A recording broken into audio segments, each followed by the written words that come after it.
नमो श्रीयतिराजाय विवेकानन्दसूरये सच्चित्सुखस्वरूपाय स्वामिने तापहारिणे।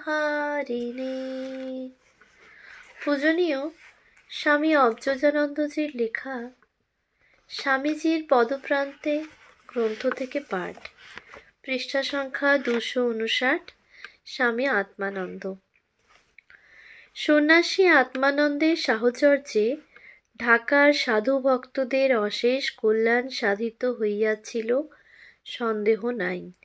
নিত্য বৈকালে তিনি শাস্ত্র অধ্যাপনা করিতেন। একদিন বেদান্ত দর্শনের কোনো সূত্রের ব্যাখ্যা প্রসঙ্গে খুবই উচ্চভূমিতে মনকে উঠাইয়া লইয়া উত্তেজিতভাবে নিজের মাথায় অঙ্গুলি ঠুকিয়া প্রকাশ্যেই বলিয়াছিলেন, স্বামীজির কৃপায় এর মধ্যে কিছু আছে। জনৈক সাধু একদা তাহাকে সরাসরি প্রশ্ন করিয়া বসিয়াছিলেন, মহারাজ, আপনার ঈশ্বর দর্শন হয়েছে কি? সরল নিঃসংকোচ প্রশ্নটি শুনিয়া প্রথমে বালকের মতো হো হো করিয়া হাসিয়া উঠিলেন। পরে রহস্য করিয়া উত্তর দিলেন, আরে, যদি একটা ভূতও দেখতাম তবুও বুঝতাম যে একটা কিছু দেখেছি।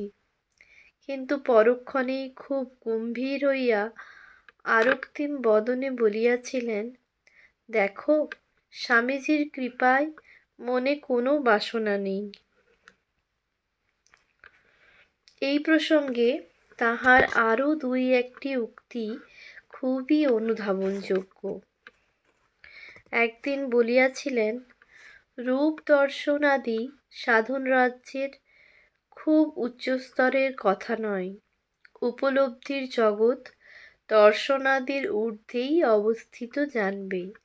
সকল সাধকের প্রকৃতিতে রূপ দর্শন আদি হয় না। আরেকবার একজন কেহ জিজ্ঞাসা করিয়াছিলেন, মহারাজ, আপনার দিব্য দর্শন আদির কথা কিছু বলুন। স্মিতহাস্যে তৎক্ষণাৎ উত্তর দিয়াছিলেন, আমি স্বামীজির কৃপা পেয়েছি, তাঁকে দর্শন করেছি, আর অন্য দর্শনের প্রয়োজন নেই। তিনি কৃপা করে বলেছেন, তাঁর আশ্রিত সন্তান নরকে গেলেও তিনি তাকে সেখান থেকে উদ্ধার করবেন। স্বামীজির অন্যতম একনিষ্ঠ সন্ন্যাসী সন্তানের নিজ মুখের এই উক্তি গভীর অর্থোদ্যোতক। স্বামী আত্মানন্দের উপর তদীয় আচার্যের কৃপা অজস্র বর্ষিত হইয়াছে। তত্ত্বালোক উদ্ভাসিত তাহার জীবনে ইহার ভূয়িষ্ঠ প্রমাণ পাওয়া যায়। আশ্রমের নবীন প্রাচীন সাধুকর্মী সকলের জীবন গঠনে তাহার প্রখর দৃষ্টি ছিল। জনৈক যুবক সাধুকে তিনি নিত্য গীতা পড়াইতেন এবং তাহারই নির্দেশ মতো গীতার 5টি করিয়া শ্লোক সাধুটি তাহার নিকট মুখস্থ বলিতেন। যখন ঢাকা হইতে তিনি চলিয়া আসেন, তরুণ সেই সাধু ভাবিয়াছিলেন, বুঝিবা গীতাপাঠ বন্ধই হইবে এতদিনে। আত্মানন্দ তরুণের মনের আশঙ্কা বুঝিয়া সস্নেহে উপদেশ দিয়াছিলেন, গীতা পড়া একদিনও বন্ধ রাখবে না। রোজ 5টি করে শ্লোক যেমন মুখস্থ করে যাচ্ছ এমনই করবে, আর ঠাকুর ঘরে গিয়ে ঠাকুরকে শোনাবে। আত্মানন্দজি বলিতেন, প্রত্যেক সাধুর গীতাখানি কণ্ঠস্থ থাকা দরকার। পূজা কেমনভাবে করা উচিত বলে দিন। এই রকম জিজ্ঞাসিত হইলে উত্তর দিয়াছিলেন, পূজা মানে সেবা। তিনি সাক্ষাৎ রয়েছেন এটি নিশ্চিত জেনে তাকে নাওয়ানো, খাওয়ানো, পুষ্পমাল্যদি দিয়ে সাজানো ইত্যাদি খুঁটিনাটি এমনভাবেই তিনি শিক্ষা প্রদান করিতেন। সর্বোপরি তাহার দৈনন্দিন কার্যক্রম ও জীবনযাপনই ছিল তাহার মুখের উপদেশের উদাহরণস্বরূপ। ঢাকা মঠ হইতে কিছুদিনের অবসর লইয়া 1921 খ্রিস্টাব্দে তিনি পুনরায় ভুবনেশ্বরে গিয়েছিলেন। ভুবনেশ্বর মঠেই তখন অবস্থান করিয়া নিরবচ্ছিন্ন সাধন ভজনে ও শাস্ত্র চর্চাদিতে নিযুক্ত থাকিতেন সর্বদা। এই কালে লোকজনের সহিত মেলামেশা বা দেখাশোনা বড় বেশি একটা তিনি করিতেন না। 1922 খ্রিস্টাব্দের জুলাই মাসে কাশীধামে শ্রীমৎ স্বামী তুরীয়ানন্দজির মহাসমাধি লাভ হইলে কাশীর সাধু ব্রহ্মচারী ও ভক্তগণ বড়ই শূন্যতা বোধ করিতেছিলেন।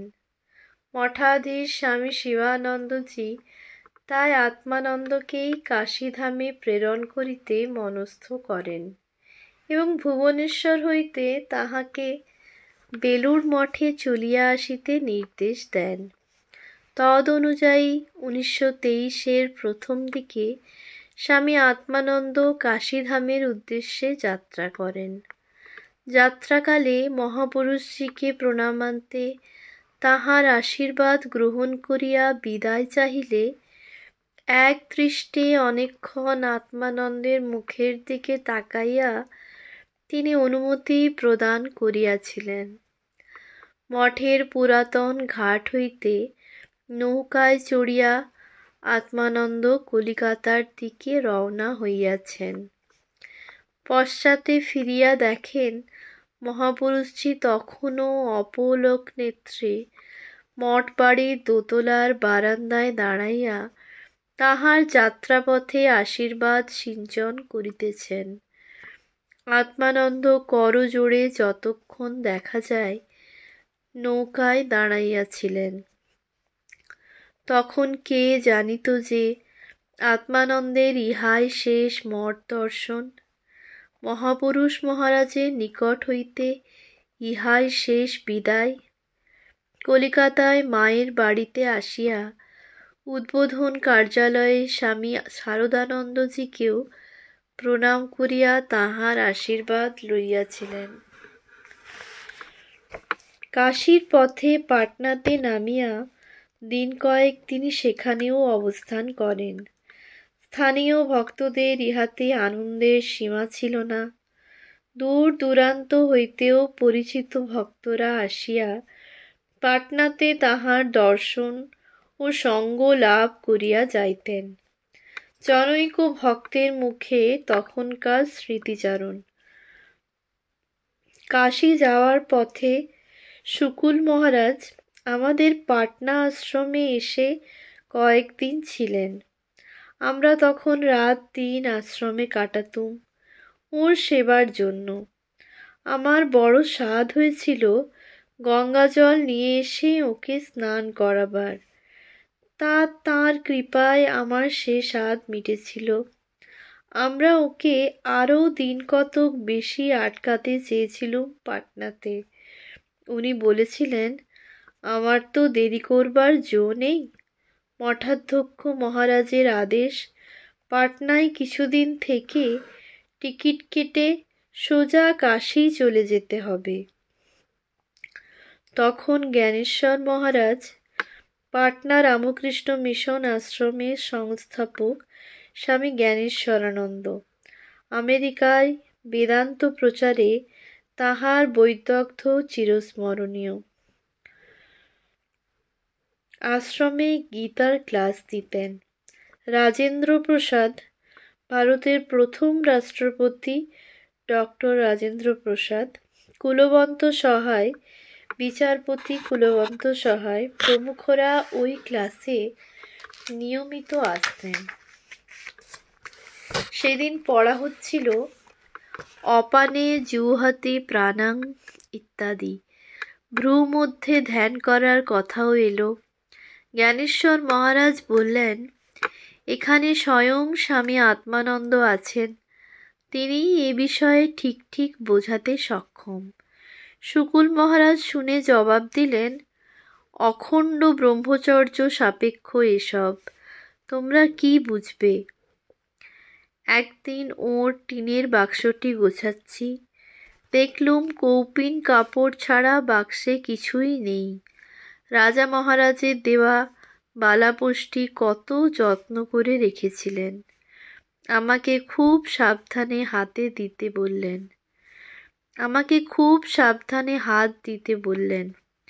রোদে দেওয়ার কালে গঙ্গা জল টল ছিটিয়ে কোনো কাক পাখি যাতে না বসে তাই নিজেই পাহারা দিতে বসে গেলেন। আমি বললুম, আমিই পাহারা দিচ্ছি, আপনাকে দিতে হবে না। শুকুল মহারাজের কোনো গরম জামা ছিল না দেখে একদিন একটা সোয়েটার কিনে এনে দিলুম। সোয়েটারটি পেয়ে বালকের মতো আনন্দ করেছিলেন। নিজে গ্রহণ করলেন, গায়ে দিলেন। মহারাজ দেখেই সোয়েটারটি চেয়ে বসলেন। তক্ষুনি আবার সেই একই রকম আনন্দের সঙ্গে সোয়েটারটিকে গা থেকে খুলে তাকে দিয়ে দিলেন। মহারাজের ব্যবহার করা একটা পুরানো সোয়েটার দিব্যি গায়ে চাপিয়ে বসলেন। খুব প্রশান্ত গম্ভীর ভাব ছিল শুকুল মহারাজের। জ্ঞানেশ্বর মহারাজ আমাদের বলে দিয়েছিলেন, ইনি হচ্ছেন স্বামীজির সন্তান, খুব বড় মহাত্মা। আমরা একদিন তাকে ধরে বসেছিলাম, মহারাজ স্বামীজির কথা কিছু বুঝিয়ে দিন। সেদিন বলেছিলেন, স্বামীজিকে তোমরা কি ধরবে? স্বামীজিকে ধারণা করতে হলে তার সোর্সটাকে, জীবনের উৎসকে বোঝা দরকার। সোর্স হচ্ছেন ঠাকুর আর মা।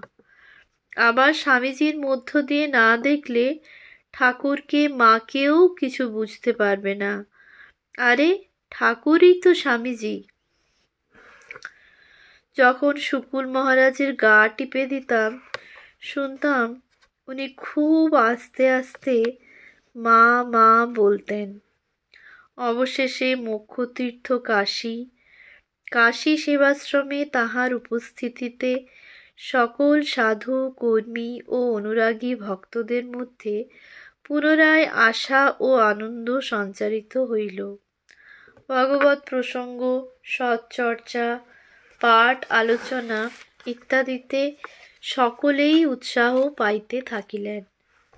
স্বামীজির ইন্সপায়ার্ড টকস, রাজযোগা, ভক্তি যোগা, জ্ঞান যোগা এবং কর্মযোগা প্রভৃতি গ্রন্থ তিনি নিয়মিত সাধু ব্রহ্মচারীদের নিকট অধ্যাপনা করিতেন।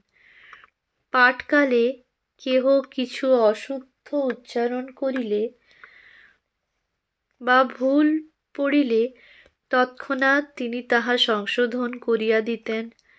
সকলে বিস্মিত হইয়া দেখিতেন যে স্বামীজির অধিকাংশ পুস্তকেরই ভাষা তাহার প্রায় কণ্ঠস্থ। হয়তোবা কেহ বলিতেন, না মহারাজ, বইতে এরকমই আছে, কিন্তু তিনি নিঃসংশয়ে উত্তর দিতেন, তা ভুল, তোমরা পুরানো সংস্করণ মিলিয়ে দেখো। পুরাতন সংস্করণ মিলাইয়া দেখা হইলে তাহার আশ্চর্য স্মৃতি ও মেধাশক্তিরই পরিচয় পাওয়া যাইত। এমন পরিচয় বহুবার মিলিয়াছে। স্বামীজির বীরবাণী হইতে যখন তিনি আবৃত্তি করিতেন তখন যেন সেই স্থান ভাবের হিল্লোল খেলিত। সন্ন্যাসীর গীতি স্বয়ং আবৃত্তি করিতেন এবং সাধু ব্রহ্মচারীদের কাছে উহার প্রত্যেকটি ছত্রের মর্ম বুঝাইয়া বলিতেন। সন্ন্যাসীর গীতি প্রসঙ্গে আত্মানন্দ বলিতেন, যদি প্রকৃত সাধু হতে চাও, আজ থেকে এর প্রত্যেকটি কথা নিয়ে ধ্যান করো। বাংলা 1330 সালের শ্রাবণ মাস তখন। একদিন সেবককে বলিতেছেন, খেলাধুলার ঢের হলো, চলো আবার একান্তে গঙ্গা তীরে বসে যায়। গোলমাল লোকালয় আর এসব ভালো লাগে না। এই সময়ে তিনি খুবই নির্জনতা প্রিয় হইয়া উঠিয়াছিলেন। পাঠ আলোচনাদি ছাড়া অন্য প্রসঙ্গ তাহার কাছে তোলাই অসম্ভব ছিল। সেবাশ্রমের এলাকার মধ্যে কিছু কিছু স্থান তখনও বেশ জঙ্গলাকীর্ণ ছিল। তিনি অম্বিকা ধামে বাস করিতেন। উহারই অদূরে ঐরূপ নিভৃত জঙ্গলের মধ্যে একটি বিশেষ অশ্বত্থ গাছের তলায় দুই চারিখানি ইট পাথর সাজাইয়া তিনি তাহার আসন প্রস্তুত করিয়াছিলেন। নিয়মিত সেখানে গিয়া নিরালায় তিনি ধ্যান ধারণাদি করিতেন। জায়গাটি এমন নির্জন ও লোক চলাচলের অনুপযোগী ছিল যে বহুদিন পর্যন্ত কেহ টেরই পান নাই তিনি কোথায় গিয়া আসন পাতেন। পরে অবশ্য জানাজানি হওয়ায় লোকসঙ্গ বৃত্তিস্পৃহ সন্ন্যাসী সেখান হইতে আসন উঠাইয়া সেবাশ্রমের বর্তমান 10 নং ওয়ার্ড ভবনের উত্তর পশ্চিম কোণে অবস্থিত বটগাছটির তলায় তাহার আসন রচনা করেন। ওই স্থানের পরিবেশ ও দুর্গমতা এখন আর ঠিক অনুমান করা যাইবে না। মোট কথা, অন্তত সাপের ভয়েও কেহ ওদিকে বড় একটা যাইতেন না। এই বটবৃক্ষমূলের ধ্যানাসনই আত্মানন্দের জীবনের শেষ সাধনস্থল। সকাল 8টা হইতে 10:30 পর্যন্ত, আবার দুপুর 2:30 হইতে 4:30 এবং পুনরায় সন্ধ্যার কিছু পূর্বে বা পরে তাহাকে এখানেই নিভৃতে উপবিষ্ট দেখা যাইত। অবশ্য মাঝে মধ্যে পূর্বোল্লিখিত সেই অশ্বত্থ বৃক্ষের মূলেও বসিতেন। স্বামী আত্মানন্দের এই কালের জীবনে অন্তর্মুখিনতা এত বৃদ্ধি পাইয়াছিল যে ভগবৎ প্রসঙ্গ ব্যতীত অন্য কোনো কথা তাহার সম্মুখে অপর কেহও বলিতে সাহসী হইতেন না। তাহার নিরন্তর জপপরায়ণতা অন্যকেও জপ ধ্যানে অনুপ্রেরণা প্রদান করিত। সরল নির্মল আত্মানন্দের ব্যক্তিত্বের স্পর্শে সেবাশ্রমের ও অদ্বৈত আশ্রমের সাধু কর্মীদের জীবনযাত্রা বহুভাবে প্রভাবান্বিত হইয়াছিল, সন্দেহ নাই। কর্মের প্রচণ্ড ঘূর্ণিতে পড়িয়া কোনো সাধুর ব্যক্তিগত জীবনে সাধন ভজন ও জ্ঞান বিচারাদি উপেক্ষিত হইলে উহার বিস্ময় পরিণতির কথা তিনি বারবার সতর্ক করিয়া দিতেন। সেবাশ্রমের জনৈক পুরাতন সাধু একবার কোনো একটি ব্যাপারে সত্যের কিঞ্চিৎ অপলাপ করেন, অর্থাৎ তাহার কথায় সামান্য একটু মিথ্যা প্রকাশ পাইয়াছিল। আত্মানন্দের কানে ইহা পৌঁছিলে তাহাকে তৎক্ষণাৎ ডাকাইয়া উত্তেজিতভাবে ভর্ৎসনা করিয়া বলিয়াছিলেন, কর্ম সাধুকেও হিপোক্রিট করে দেয়। এতকালের পুরানো সাধুর মুখে মিথ্যা কথাটা আটকাল না? যদি পারো কর্ম ছেড়ে কিছুকাল এখন শুধু ঈশ্বর চিন্তা নিয়ে থাকো। মহাকবি গিরিশচন্দ্রের পূর্ণচন্দ্র, বিল্বমঙ্গল, কালাপাহাড়, নসিরাম, চৈতন্যলীলা, নিমাই সন্ন্যাস, পাণ্ডব কৌরব ও রূপ সনাতন প্রভৃতি বই তাহার বিশেষ প্রিয় ছিল।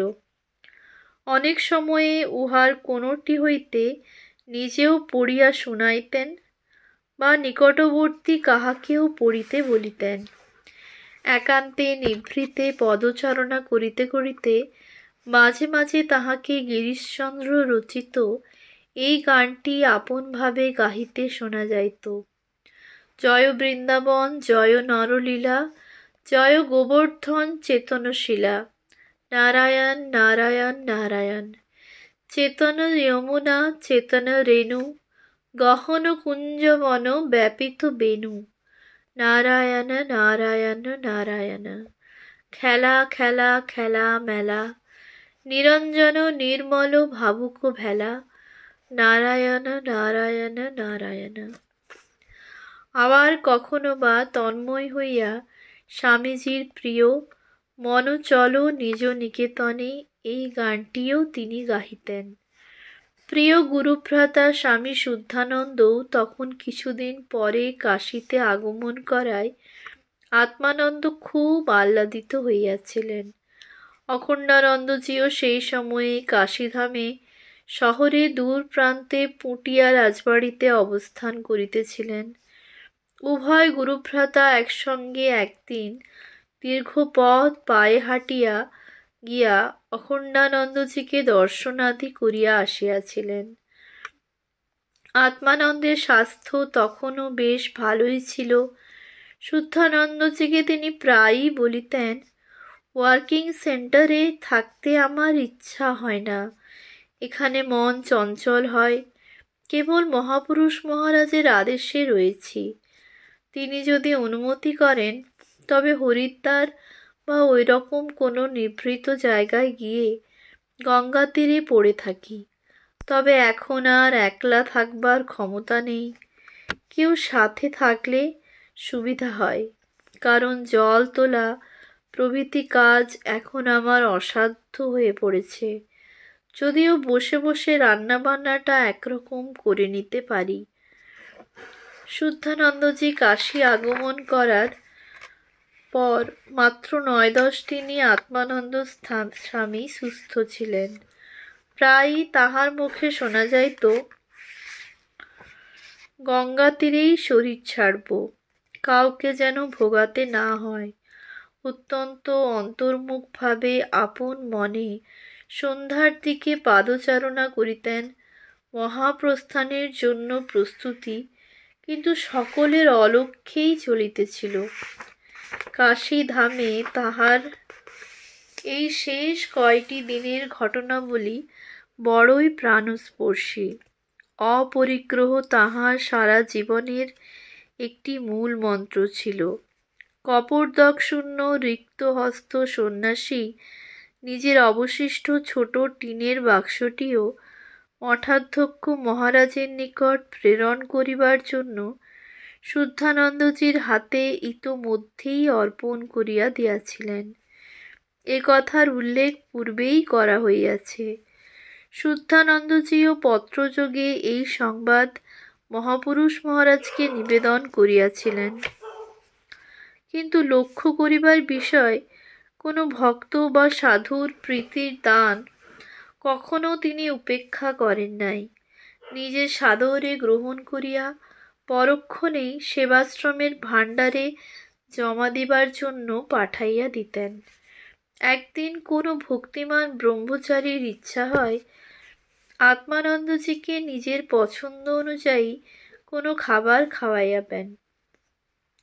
কয়েক আনা পয়সা এই উদ্দেশ্যে তাহার সেবকের কাছে দিয়া তাহার মনোগত আকাঙ্ক্ষাটি ব্যক্ত করায় সেবকও সেই খাবার তৈয়ারি করিয়া আত্মানন্দজিকে আহারের সময় দিয়াছিলেন। নূতন বস্তুটি আহার করিয়া সেদিন কতই না আনন্দিত হইয়াছিলেন। বারবার জিজ্ঞাসা করিয়াছিলেন, এমন সুখাদ্য কোথা হইতে কে আনিল ইত্যাদি। কিন্তু সেবকের হাতে উদ্বৃত্ত 1 আনা পয়সা তখনও আছে। মহা দুশ্চিন্তার ব্যাপার। আত্মানন্দজি অবশেষে বলিলেন, ওই 1 আনায় স্বামীজির একটি ছবি কেনা হোক। ছবিটি কিনিয়া আনা হইলে শিশুর মতো আহ্লাদে ও গৌরবে উহা মাথায় ঠেকাইয়া তিনি নিজ শিয়রের কাছে রাখিয়া দিয়াছিলেন। ঘটনাটি ক্ষুদ্র, কিন্তু ভাব সমৃদ্ধিতে অতুলনীয়। অকস্মাৎ শুদ্ধানন্দ ও আত্মানন্দ উভয় ভ্রাতাই জ্বরে আক্রান্ত হইলেন। 2 জনেই অম্বিকাধামে আছেন। সামান্য ইনফ্লুয়েঞ্জা বলিয়াই সকলের মনে হইল। শুদ্ধানন্দের ক্ষেত্রে তাহাই হইল বটে। আত্মানন্দের জ্বরের গতি কিন্তু অন্য দিকে ঘুরিয়া চলিল। একদিন উভয়েই দুধ সাগু পথ্য পান করিতেছেন। আত্মানন্দ নিজেই বলিলেন, এবার স্বামীজির ডাক এসেছে, তার পাঁঠা এবার তিনি বলিদান দেবেন। আমার এ জ্বর সামান্য জ্বর নয়, এ হয় টাইফয়েড, না হয় নিউমোনিয়া।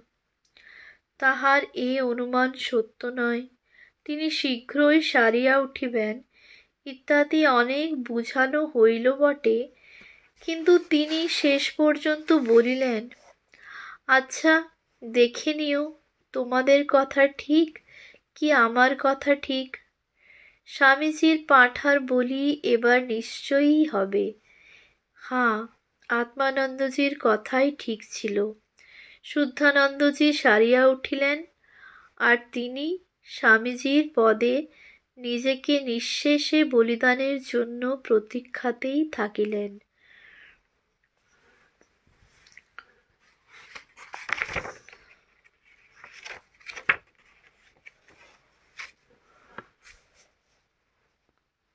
ওম শান্তি শান্তি শান্তি। হরি ওম তৎসৎ। শ্রীরামকৃষ্ণার্পণমস্তু।